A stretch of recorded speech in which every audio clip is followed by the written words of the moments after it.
5, 4, 3, 2...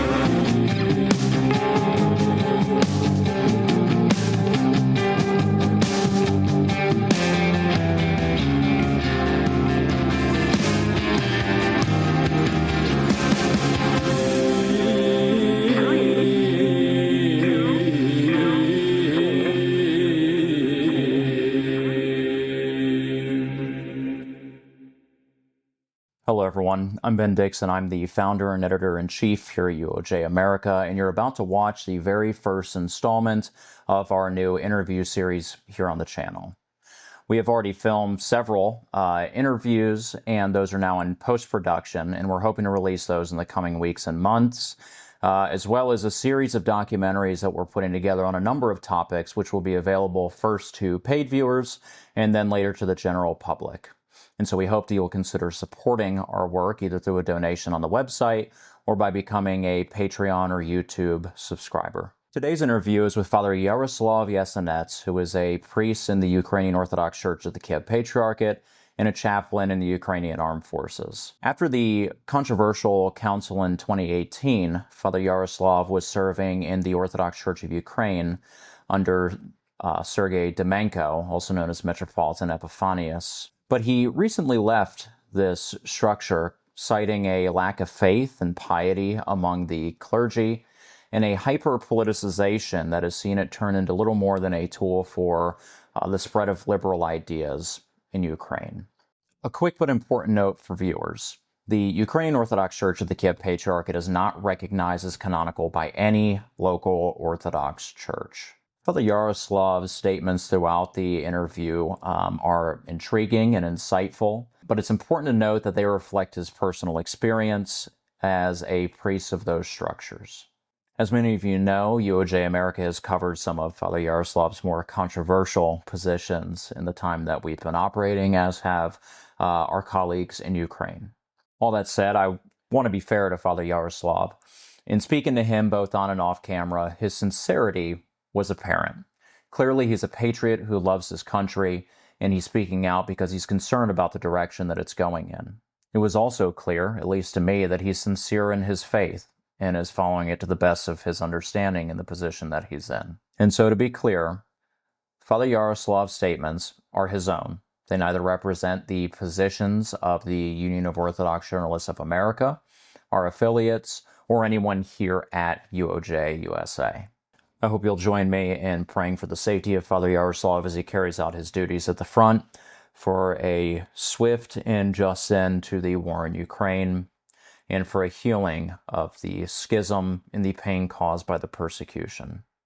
I hope you enjoy this video. Please remember to like the video, share it with friends, and subscribe to UOJ America. Thank you. All right, welcome everybody. My name is Ben Dixon. I'm the editor-in-chief of UOJ America. And I have here with me Father Yaroslav, who is a priest of the Ukrainian Orthodox Church of the Kiev Patriarchate. And we are going to discuss the situation in Ukraine today, some of the key players, and I think it'll be really insightful for everybody. So, Father Yaroslav, first, thank you so much for joining us. And, let's start, just tell listeners a bit about yourself. When did you become a priest? What were your motivations, and how long have you been serving now? Thank you. First of all, thank you very much for your invitation and for possibility to spread the truth about these terrible events that now are going on in Ukrainian religious life. It is very important for me. I was born here in Kiev in 1992 in the atheistic family of scientists. And I converted to Christianity when I was approximately 18 years old under my own, let's say, spiritual experience. And after that, I studied in Lviv Catholic University because it was the best theological educational institution at that moment here in Ukraine. And at that time, I didn't know if I would become a priest or not. And later, I studied in International Academy of Philosophy in Granada, Spain. And after that, I received my diploma in Chernivtsi Theological Institute here. And I became the priest in 2018. I was ordained by Patriarch Filaret. Prior to that, I was for a long time a subdeacon. It was very interesting for me to participate in the liturgy. And then with the blessing of my spiritual mentor, my Geronda, Bishop Lavrenti, I became the priest. And from that time, so it is more than 7 years already, I have been serving as a priest here in Kyiv. But when the Orthodox Church of Ukraine, let's call it for simplicity, just for simplicity, the Church of Epiphanius, like there is no Church of Epiphanius or Filaret or Onufria, it is the Church of Jesus Christ, but for simplicity. So when the Church of Epiphanius was formed in 2018, I was automatically rewritten, let's say, under the homophorion of Metropolitan Epiphanius, and for many years until very recent time, I was under his homophorion. And when the big war with Russia began, I became the chaplain, and I combined my parish service and the chaplaincy service in the war zone. So I spent some time there and some time here in Kyiv. And Wow. sorry, and also I graduated, received the MA degree in Holy Cross Hellenic College in Boston, Massachusetts. But since I was not issued the visa, it was before the war began, I completed this program in distance. But I received the diploma, and my MA thesis was devoted to the history of Ukrainian Church beginning from 1989, just the formation of Kyiv Patriarchate, Autocephalous Orthodox Church, based on the witnesses, the interviews with the witnesses of these events that I collected for many years. Yeah. Well, it's interesting. I didn't know that you had completed the program at Hellenic College Holy Cross. Yeah. So you recently, you said that you were under the Church of Epiphany, and then you recently left. So what were the problems that led you to leave his structure? And were these problems evident from the beginning, or did they kind of develop over time? Yeah, thank you for your question. Well, there are two aspects in this. First is my personal aspect, my likes and dislikes, and the second one is more objective reasons. So you see, it developed over time. It did not just occur like that immediately. When this church was formed, I already did not like many things, but I thought that the church is very new, very young. It will all somehow, the mistakes of the past will be corrected, new tendencies will be created, and so on and so on, and everything will become better. But year after year passed, and I saw that almost nothing is getting better. And it made me feel more and more angry. Why so? Why we have a lot of very good, brilliant people here in Ukraine, priests, bishops, monks. Why nobody is trying to do anything? And then I saw that the policy of Epiphanius was to push all the bright personalities as far away from the control of the church as possible, and surround himself with only people who were loyal to him personally and who supported all his initiatives. So I saw that it was happening more and more often, and also when the big war began, they announced what is called the war on the Moscow Patriarchate. So let's make this clear that there is the Ukrainian Orthodox Church, which is led by Metropolitan Onufrius. Let's, for simplicity, call it the Church of Onufrius, which was created by the blessing from the Russian Church back in 1990, but it has the semi-autonomous status, which is said that this church is independent in its regulations, but it's neither autocephalous nor autonomous, according to their Tomos. Unfortunately, there are many pro-Russian priests and bishops in this church, but there are many pro-Ukrainian who want this church to be independent. And when the big war started, for many of the hierarchs, it was, let's say, very striking and painful experience, because many of them considered Russia to be like our brothers, and they understood that they are not brothers at all. And the big movement in Church of Onufrius began for its independence, total independence. But Ukrainian state and the Church of Epiphanius declared that they are all Russian agents, and it was a good way to seize away the property, the buildings of the church, the institution, and the influence. And this was done in a very bad, undemocratic and cruel way, totally unchristian way, let's say. And I didn't want to take part in it. And for a long time, I thought that what I'm doing in this structure, it doesn't bring any good fruits. So we don't have enough priests. We have very few parishes. We don't have monasteries almost at all. Our level of education is very bad. We lost the parishes that were abroad when in time of Kiev Patriarchate, there were many parishes abroad. Now we lost them according to the Tomos of the Ecumenical Patriarch.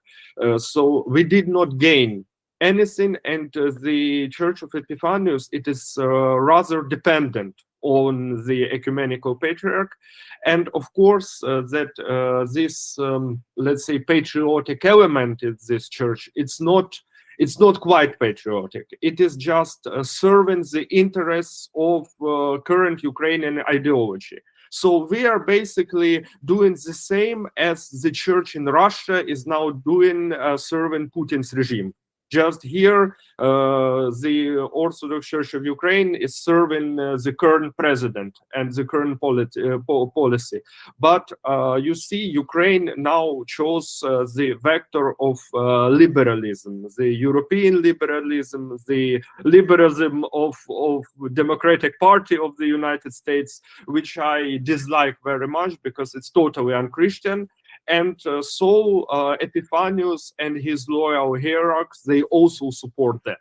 And also that was why one of the reasons they did not like me, because I was ultra-conservative priest. And then the change of the church calendar to the new style was, for me, was very shocking. And the most important thing, how everyone easily agreed on that. There were almost no debate. So it means that these things, they're not important for them at all. And many other things that there are, the low level of priests who are ordained, the low level of the chaplains and the procedure of appointing the chaplains to the military. They have far more Protestant and Catholic chaplains than we have Orthodox chaplains.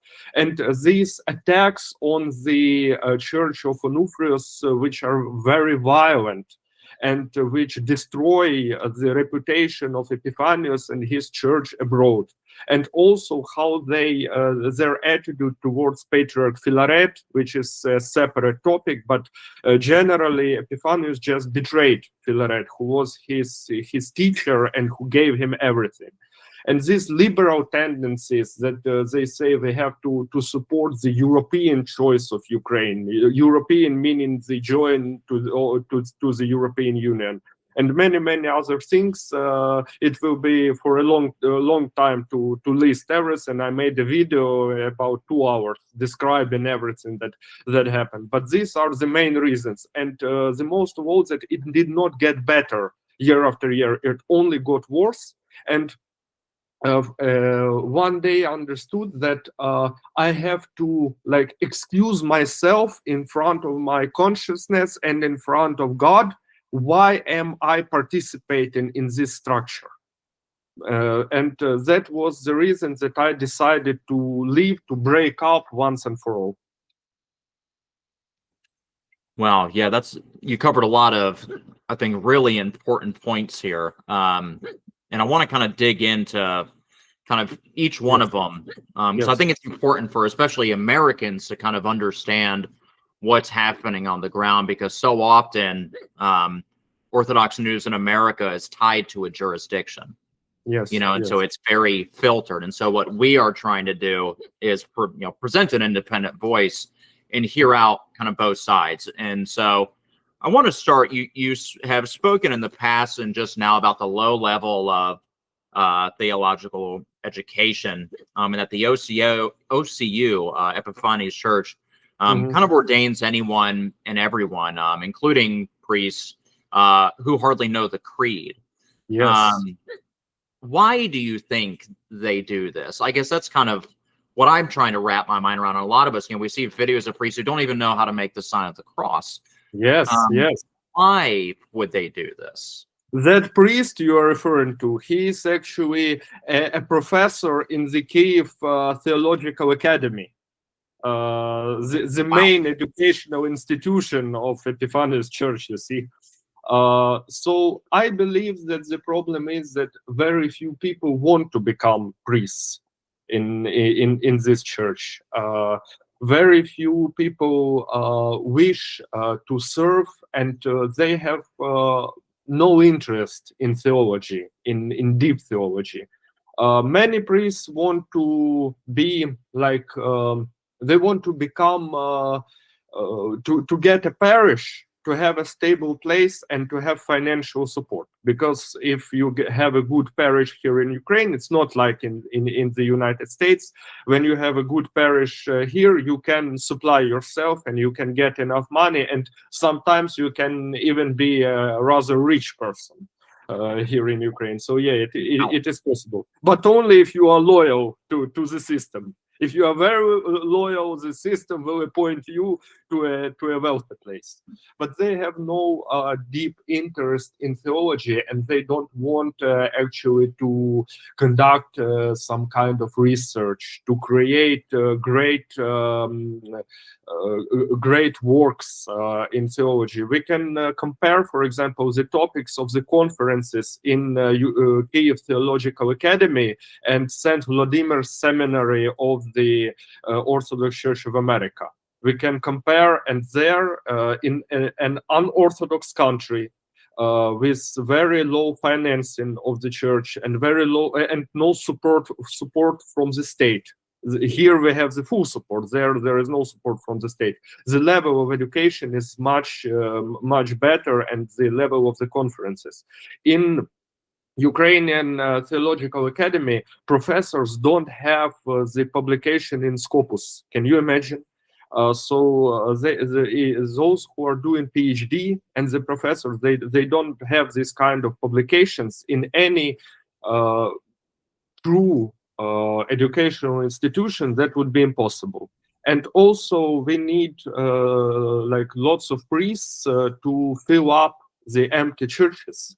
And that's why if anyone has any even smallest wish to serve, they would be ordained and they would be appointed, no matter how low their educational institution is. And it is not the new problem. Even many bishops cannot say the sermon properly, unfortunately. Many bishops don't have the proper education. That is the big problem. When I applied to the Holy Cross, I needed the recommendation from Metropolitan Epiphanius for the embassy to help me to obtain the visa. And he refused to even to talk to me. And when I met him on one of the events, I asked him, I gave him the written request, and he said, you know what, why do you need one more diploma? You already have one. So he is not interested that you have good educated priests abroad. He said, you already have one diploma, you don't need anything else. So that shows his attitude towards these kinds of problems, unfortunately, yes. Yeah, I'd like to follow up on that, because you said in your statement just now that you would get a good parish assignment if you were obedient, right? If you're loyal to the system, and likewise that they're not interested in education. So is the desire more to cultivate an obedient caste of priest than it is one who is actually educated in the gospel and interested in doing those works? Yes, it is true, because this system needs servants. It is like totally Russian model. This came from Russia, and from Russian model that obedience is more important than prayers and fasting. Perhaps if we take it in the understanding of the church fathers, when through obedience to your spiritual mentor, to your geronda, the will of God is revealed to you, then it might be true, but it is only if you have true spiritual mentors. If this is like simply a church administrative who maybe is not has not very high spiritual level, then it is totally wrong, because you will be serving this more of a political system. And in Russian church, we see this problem that priests are afraid to speak against Patriarch Cyril and against the regime. And that is why most of them are supporting the Russian invasion into Ukraine. But we say that we declare a war on the Moscow Patriarchate. But you are doing the same as they are doing, but on the much lower level.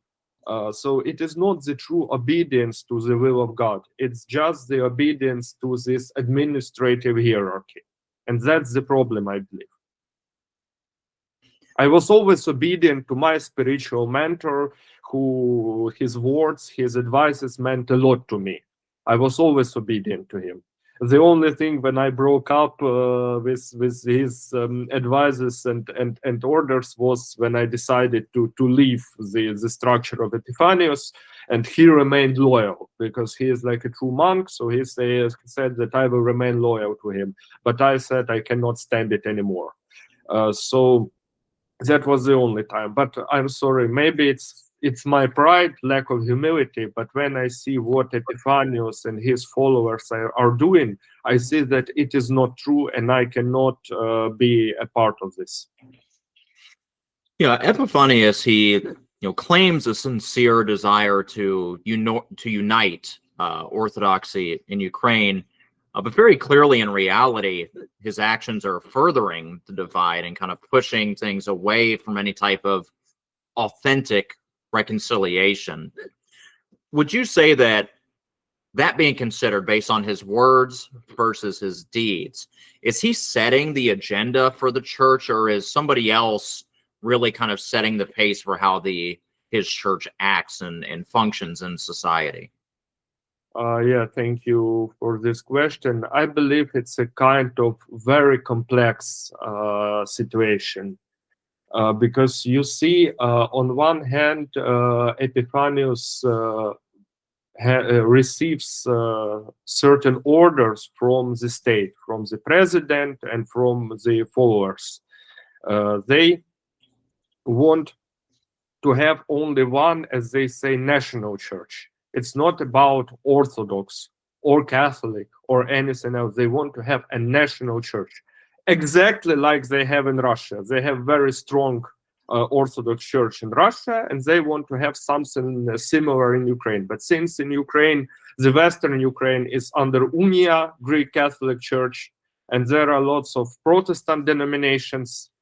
That is why it becomes more difficult. But can you hear me? Yeah, I can hear you. Yeah, I thought that the connection broken up. So they need this kind of the state church to serve the state. On the other hand, Epiphanius is very happy that he has this power and that he is favored by state, exactly like Patriarch Cyril, but on much lower level.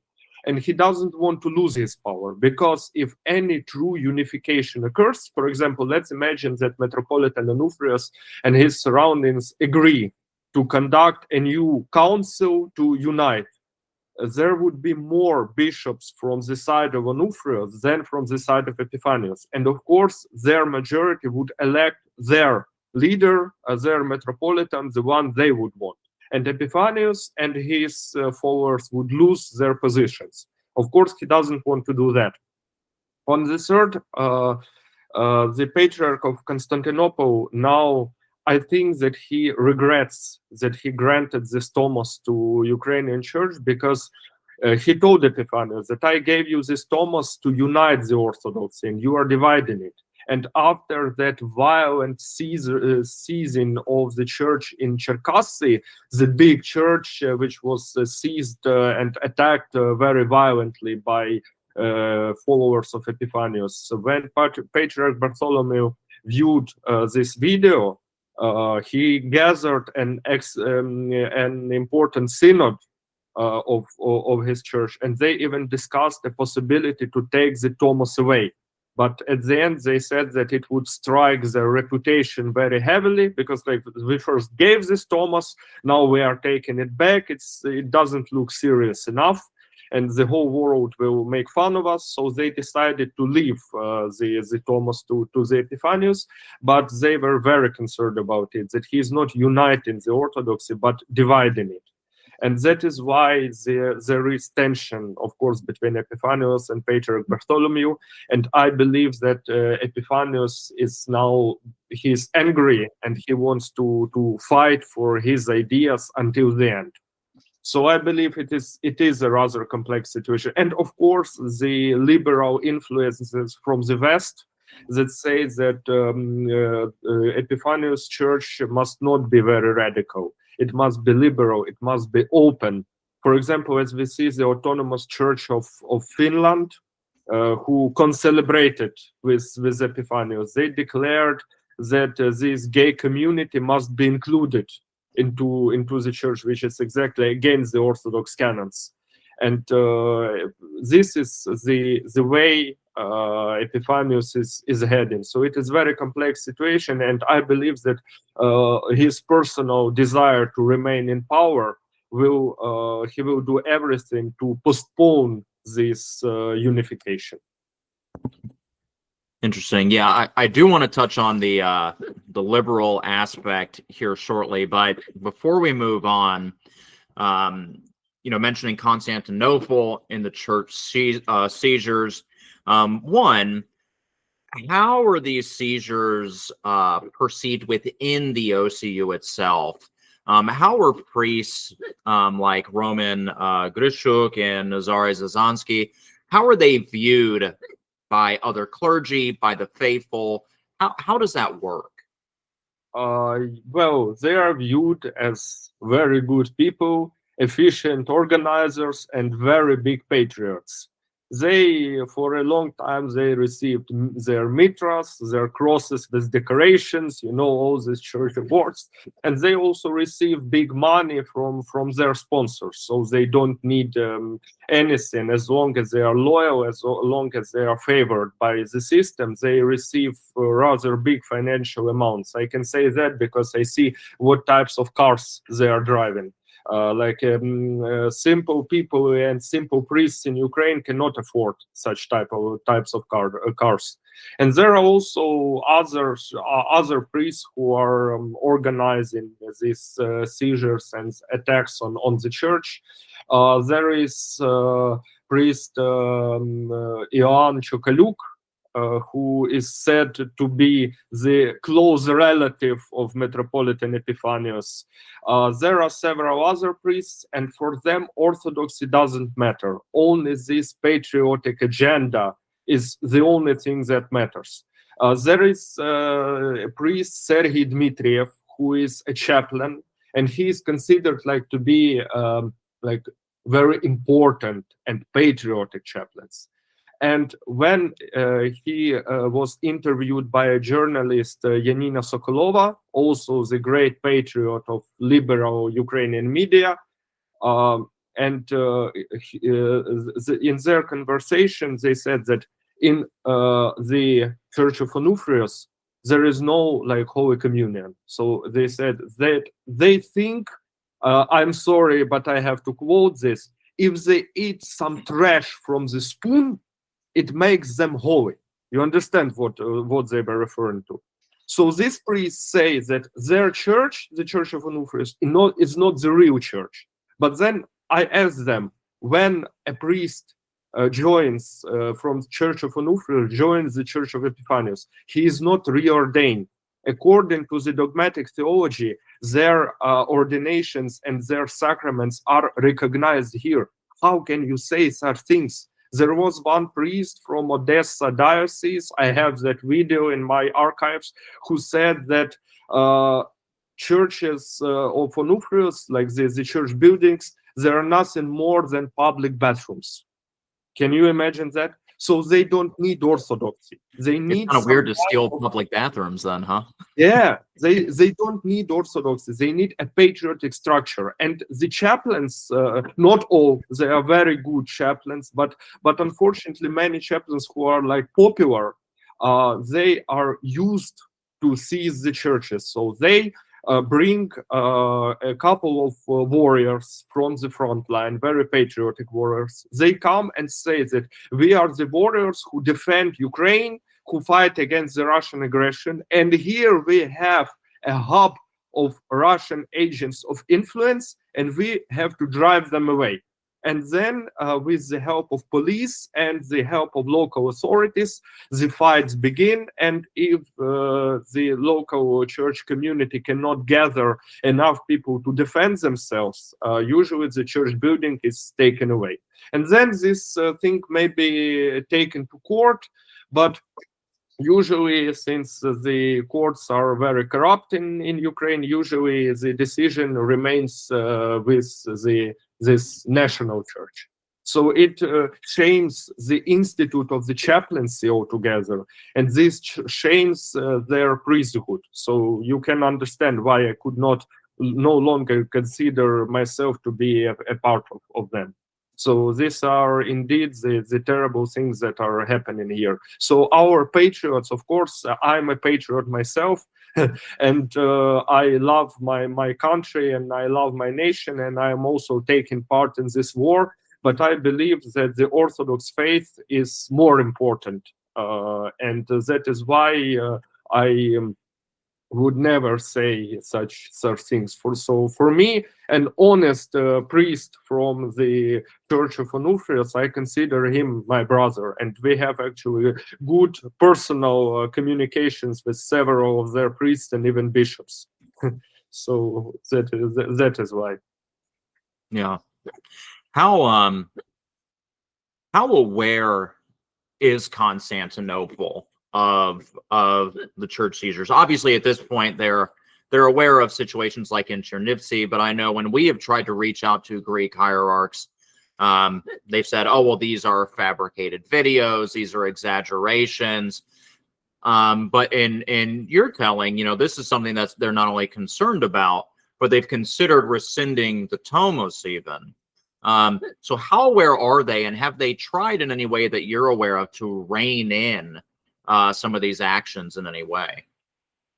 As far as I know, they tried to regulate these issues, but Epiphanius now feels himself in charge of everything, and since he is supported by the state, it is very hard to change anything. And I believe that Patriarch Bartholomew is now not even trying to do something, and sometimes he supports Epiphanius a little bit, like organizing his visit to Mount Athos, in order to show that he is responsible for his decisions. So he helped to create the Orthodox Church of Ukraine. So now he's responsible for them, and he just cannot, like, his honor does not let him just to say that I don't have anything to do with that.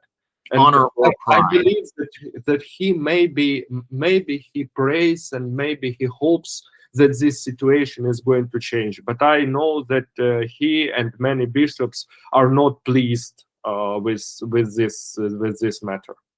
So that is exactly what I know, and that the tensions are very high. For example, I cannot say because it's like was personal information for me, but I know exactly that the tensions between the exarch of the Ecumenical Patriarch, Bishop Michael Anishchenko, and Epiphanius,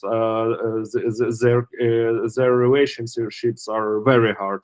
And we can see that on the picture, they are not celebrating together the liturgy for a very, very long time. First, they celebrated together often, but now they are not celebrating anymore. Interesting. You've mentioned, and obviously it's been pretty fairly well documented at this point, that many of the churches that are seized by these raiders then remain empty. Why is that? Is there is it a, what are the motivations for not returning to the church? Is it just canonicity, or do you think it has something to do with the people's perception of the clergy of the OCU and some of the concerns that you have mentioned? I think that there are several reasons for that. One of the reasons is habits of people. People are tied to their priest. People are tied to their community, and when their church building is taken away, they will gather in other buildings with their priest and their brothers and sisters and pray together. The other reason may be because they see that the new priest is not of such a high level. That may be also. And also, if the church was taken away by force, who would want to go to that church? Who would want to go to the one who attacked their community and tried to take it away? So I believe that there are these three reasons. Of course, there is an element of propaganda that the Church of Epiphanius, that they are schismatics, which I personally don't believe, because but it's more ecclesiology, that they are schismatics, that they don't have valid sacraments, they then don't have valid ordinations. But I think that this propaganda is only a small part of the reasons. I believe that one reason is emotional attachment to the priest and community, and the other is negative emotions to those who just took away your church and attacked your brothers and sisters. I believe that these two are the most important things. Okay. And moving on to monasteries, obviously the OCU publishes the number of monasteries, but not the number of monastics. What do you think the reason is for the low levels of monasticism in Epiphanius's church? Yeah, that's a good question. Thank you. I believe the problem, this is not a new problem. This problem began in 1990s when the independent Ukrainian Church of Kiev Patriarchate was formed. Those were very hard events. I could send you my work devoted to that, how it all happened. Then at that time, indeed, Moscow interfered. And so this breakup of Orthodoxy in Ukraine, it was very painful and it was very unjust. And most of the monks remained with, at that time, Metropolitan Volodymyr Sabodan, the hierarch who was appointed by Russia, appointed to be the Metropolitan of Kiev, and they were in opposition with Filaret. So it was called the canonical church. And so most of the monks remained with them. And then, of course, when the Church of Philaret, the Kiev Patriarchate, it was very hard to form the monastic tradition if you don't have almost anything. When most of the Gerondas, old monks, the spiritual fathers remained on the other side, it is very hard to form anything new. And when, for example, the Greek Church and other churches of the Orthodox world do not want to have anything in common with you, you don't have, where would you have to take example from? Who will teach your young monks to become true monks? It is very hard to form this from nothing. But when the Church of Epiphanius was recognized, when there are new possibilities to communicate with Mount Athos, at least several monasteries, with monasteries in Greece, in Cyprus, and in some other countries, when you have this opportunity, it would be possible to send young monks there to so-called study this science of salvation, the science of holiness. They could study there and then come here and become mentors for other monks. We could invite their Gerondas to come here. I believe that the ecumenical patriarch would help with that with great joy. He would be happy to obtain this exchange of monks. But no one is interested in this. It's exactly like with the educational system. They are not interested. They need these monks for decoration. There are several monasteries in different dioceses, but there can be 1 or 2 or 3 monks and no more. And if you see the situation with Kiev Lavra, the biggest monastery that was taken away with the use of state administration, there used to be about 150 monks in Lavra under Metropolitan Onufrius. And now in the Church of Epiphanius, they have only about 6 of them. The thing is that there is no tradition. There are no true examples. It could be fixed. It could be healed, especially now when the church is recognized. But someone had to work on that, and nobody wants to work on this issue. And some young priests try to become monks in order to become bishops in the future. It is also a kind of hierarchy elevator for that. For example, we have the most known St. Michael's Monastery in the center of Kiev, where Epiphanius celebrates his liturgy. There are only about maybe 12 or 13 monks there, and they have all the necessary conditions. But you see, this monastery, it is very old. It was established in the beginning of the 90s. But you don't have the old monks who came there and stayed. As well as in 2 other monasteries in Kiev, the St. Theodosius Monastery, the Vidubici Monastery here. There are no monks who stayed from the beginning. In the Lavra, there were, under Metropolitan Onufrius, there still are there. They are held in captivity now. 3 monks who came there in the beginning of the 90s, and they are still there. In here, you cannot see this kind of situation. So they come and go. They don't have true understanding of what monastic life is. When I was younger, I spent a lot of time in the monasteries of the Ukrainian Orthodox Church. I was in novitiate there. I communicated with true monks, so I have an idea how it should be. Unfortunately, now the biggest problem is that Epiphanius does not want to work on this. It can all be done, it can all be fixed, but they just don't see the interest. Yeah, speaking of the Kiev Patriarchate, which is much loved here in America, some sources claim that the OCU monks the monks of Epiphanius Church are only allowed to inhabit the part of the Lavra given to his church if they sign contracts and become employees of the historical preserve that the state has set up. Is that true? What information do you have about that? Yeah, that is true because the Lavra in 1920s, the communists took it away from the church, as you know, and from that time it was a museum, and officially it is its official status up to this day is the status of the museum, unfortunately. So. And that makes me very sad. There are a lot of historical Ukrainian churches and monasteries who are owned by state and with the status of the museum. It makes me very sad because we conducted decommunization, but in this aspect, for some reason, decommunization did not occur.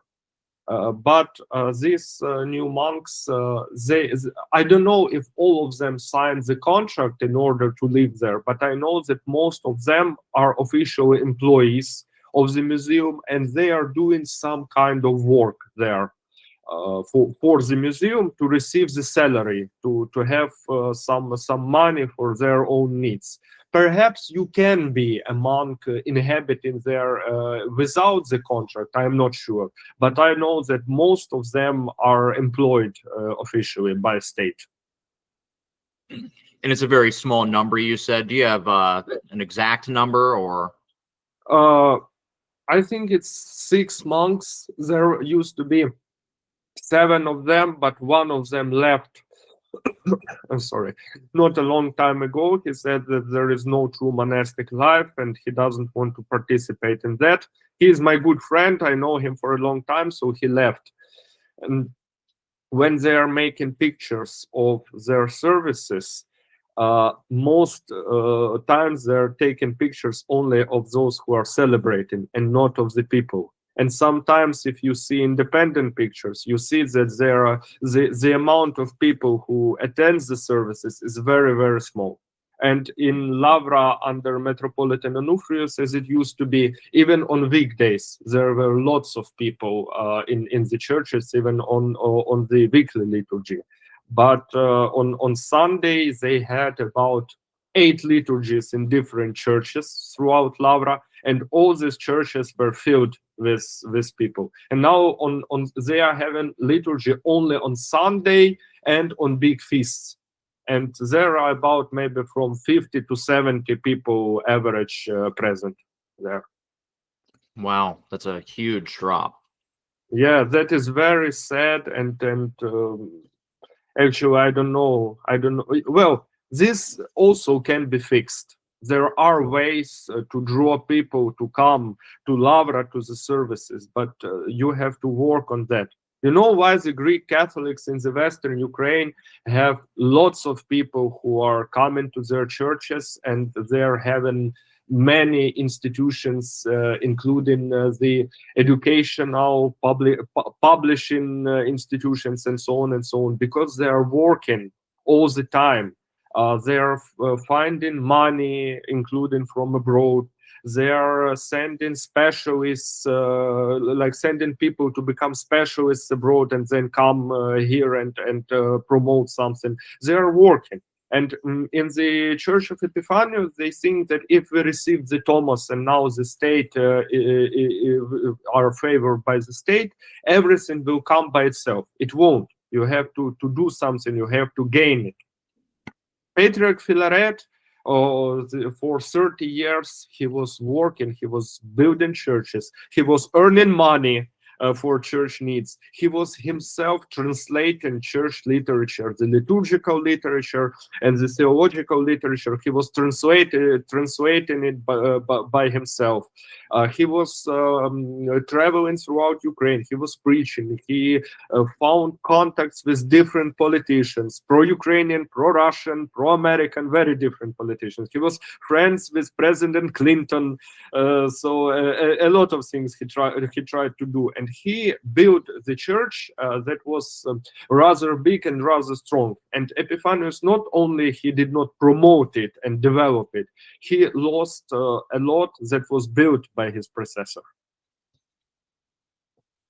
Do you think that the current state of the Orthodox community in Ukraine, the division, the persecution on the one side, and the we'll say, complacency on the other in terms of Epiphanius. Do you worry that this creates a pathway for the Unia to grow and to become more influential in Ukraine? Is that a concern that you have, or that is seen in the Church of Epiphanius? Yes, I think that it is quite possible, because the Greek Catholics, the Uniats, they benefit the most from this struggle of two branches of Orthodox Church. Because at some point, when the Church of Onufrius will be weakened and the Church of Epiphanius will not grow and will not promote and give anything back, the Uniats might say, now look at us. We are strong, we have a lot of people, we have a lot of priests, we are like connected to the civilized world, as they would like to call it, this liberal world, and so on. And why cannot we become the national church? And I believe that the state at some point can say, all right, we see you as useful instrument, so now we will build the national church on the ground of your hierarchy. And they already are declaring that they are the true church, because they have the uncorrupted line of ordinations since the baptism of the Kiev Rus. So they consider that the Unia was the true unification. So when Kiev Rus was baptized, there still was no division between East and West. And so when the Unia occurred, then it was the return to that church that was before the Great Schism of the 11th century. So that is why they are saying that they are the true church of Saint Volodymyr's baptism. And I think that they are now keeping this quiet, but it is quite possible that it is their plan. Because I spent a lot of time in Lviv, I studied in their university, I still communicate with many Greek Catholics personally, and I see the way of their preaching, of their sermon. They are saying that we are Orthodox, but we are just in the union with Rome. Why cannot we be in union with Rome? It is right, because all the Christians must be together. But we have our own independent tradition. We have our theology. We have our independent hierarchy, and so on and so on. So they consider themselves to be Orthodox, and they are presenting themselves Orthodox. And I believe that it is quite possible that with some next president and government, they will find this sort of agreement. And considering the movements of the current Pope Leo and Patriarch Bartholomew, I believe that it is possible that the new Unia will be worldwide, let's say. Yeah, there's a prevailing, we'll say, opinion among Orthodox Christians, at least in America. We see a lot of OCA clerics, praying with Uniate clergy in Ukraine, and there's this prevailing narrative that in many ways the OCU as a project is really meant to open the way for the union with Rome, and that in the end, the OCU would either unite with the Unia or be overpowered by it, and that really it's almost a what's the word I'm looking for? A stepping stone, right, for the eventual Catholicization of Ukraine. What are your thoughts there? Do you think there's a pathway there? Do you think that's an overblown estimation? Well, I believe that that might be true. I would not reject this opinion, but I don't have exact facts to state that it is totally true. I even believe that there exists some kind of a plan of division of Ukraine, and part of this plan may be conducted by Russian secret services and part may be conducted by American. So the East and the West, they're planning to divide Ukraine. We see how it was divided politically. We see how it is now divided by war. And probably the chances of healing back, of reclaiming of our territories are very, very low, unfortunately. So we lost a lot. And now the religious life, the division also exists. So I believe that, yes, it could be true that the Orthodox Church of Ukraine, the Church of Epiphanius, might unite with Unia at some point, and there already were even situations when Catholic priests were participating in the liturgy with the Church of Epiphanius once or twice only. I don't have this video right now with me, but you can look it up online. Such events took place, and we see that they are much more favored to communicate with Archbishop Sviatoslav, the head of the Greek Catholic Church, and with Catholic bishops, then Metropolitan Onufrios, who might have some influence on him. Russia might have some influence on him, but nevertheless, he is Orthodox. For example, if I ever become the bishop and the head of the church, I would immediately start to create some maybe peace agreements with Metropolitan Onufrios and his bishops, because I know what to say to them. I know how what is right and what words they would hear. And Epiphanius does not know that. He has very low level of education. He never was a true monk, and he was never actually Orthodox. He was brought up in a very peculiar path. He was isolated from the living church, and he was always like in kind of administrative, and he was always a servant to Patriarch Philaret. So there are lots of things he doesn't know. And his followers, they were brought up in the idea that those are the Russian church, they are our enemies, and we cannot have anything in common with them. So that is why, yeah, it is very sad. I believe the best way to come out of this crisis, if we seek the participation of the state. The state, it would be the best to work with Church of Metropolitan Onufrios to find those who are really the Russian agents. Unfortunately, there are such people, but the state has to find them. If they committed real crimes, the state has to prosecute them.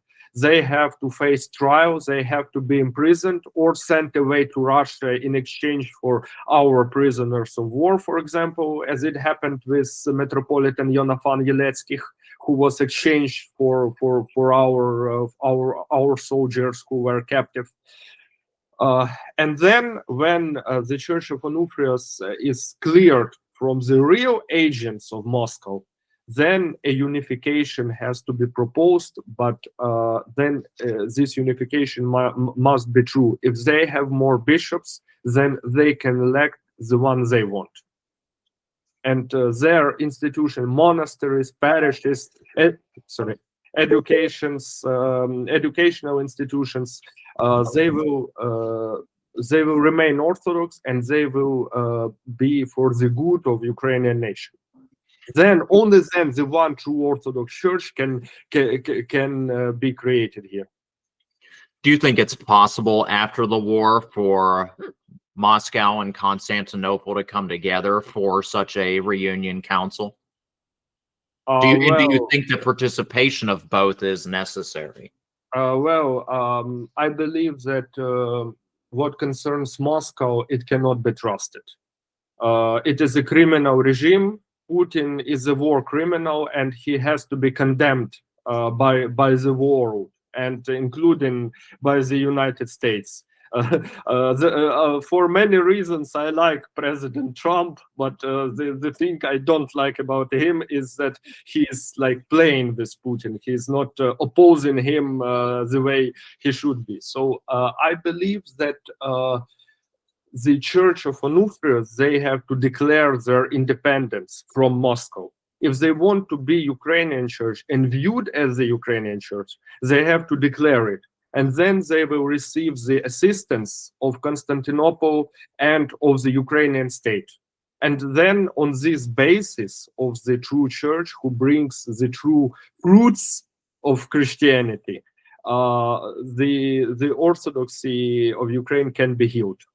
I believe that is the only way. Moscow doesn't have anything to do with that. It has to be rejected totally. You know, from Moscow you cannot receive anything good, anything. So moving to your statements about the OCU politically, you know, from the outside, the OCU and its rhetoric towards the UOC and kind of everything that they consider part of the Russian world seems very nationalistic.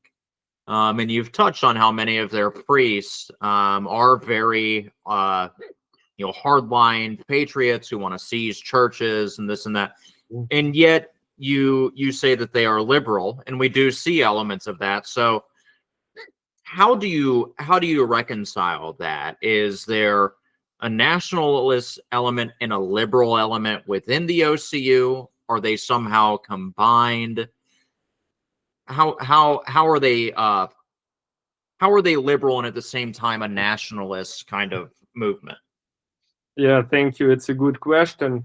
Unfortunately, the OCU is not nationalistic enough. There is nothing bad for a local Orthodox church to be nationalistic. The Greeks are very nationalistic. The Romanians are very nationalistic. The Georgians and the Cypriots, they even had their first president, the head of the Church of Cyprus, Archbishop Makarios. The Russians as well. So there is nothing bad about it. But nationalism, it cannot be liberal by definition. So some kind of liberal nationalism is just a joke. It cannot be that way. So the problem that the OCU receives aid from abroad, and that is why they are looking into this Western direction. And since Ukrainian like the most passionate and moving force of Ukrainian army are the military units composed of Ukrainian nationalists, like the Azov and many others, and my regiment 225. They are composed of nationalists and nationalistic commanders. The church has to demonstrate some kind of loyalty to them. And that is why there are several priests, like myself and several others, who were nationalists. They were not favored, but they were kept as sort of puppets to be to show the nationalistic movements that the OCU is actually on their side. Because unfortunately, many nationalists, when they see this liberal Christianity, they see that the OCU is liberal, the Church of Onufrius is Russian, and they what can they choose? The Unia, they don't take it seriously. They think that it is some kind of purely Western type of church. So that is why they often choose the paganism, the ancient Ukrainian faiths and symbols, because they believe that that was like the religion of war. They are the warriors, and so they choose this religion of war. And one of my missions was to show them that Christianity can also bless the war if it is a just war, if it is a sacred war, if this war is for protection of your nation and liberation of your people. And that is why lots of nationalistic movements liked me and considered me being their priest. But Epiphanius, surroundings of Epiphanius told me several times that you have to stop that, because some people are telling Epiphanius that you have that mad priest who is always with the nationalists. So they don't reconcile properly. It's some kind of mixture without any logical argumentation, if you understand what I'm talking about. Yeah. So the church, the Church of Epiphanius needs communication with the nationalists, but their headmasters from abroad are telling them that you don't have to communicate with them too much. And that is the problem. And that is exactly the problem with the Ukrainian state in a wider sense, because Ukrainian state, they chose this way of liberalism and the movement towards the European Union. And European Union, as you know, hates everything that is connected with the nationalism. And that is why nationalists are just used by these liberal powers for the war.